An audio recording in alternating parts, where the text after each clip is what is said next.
Good morning mga idol, at habang tayo nag-deliver, no, habang ako nag-deliver mga idol, ay nakita ko itong maliit na pusa dito sa may tambakan ng basura, no?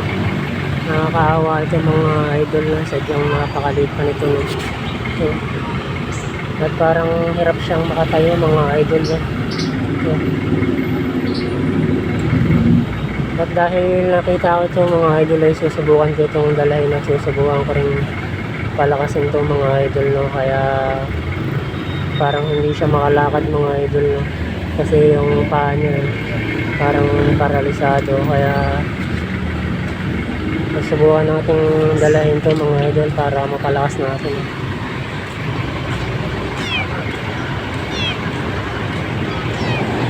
At susubukan natin itong iuwi mga idol para maalagaan natin, no?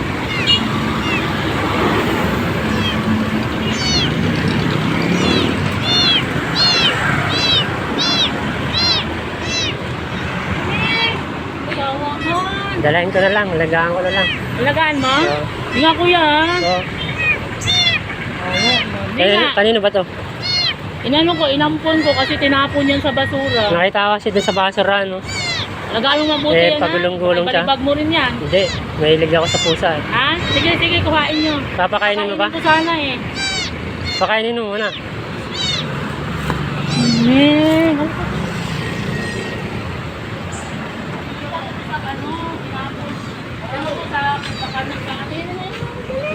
Hindi na kayo sa kasi dito sa basurahan, eh. Nakita ko yan sa basura ha? Tinulot ko doon no. Awa ako. Tapos nilagay ko doon para makakain. Kaya nabigyan ko siyang pagkain. Dalhin ko sana, alagaan ko sana, eh. Sige, basta alagaan mo lang kuya ha.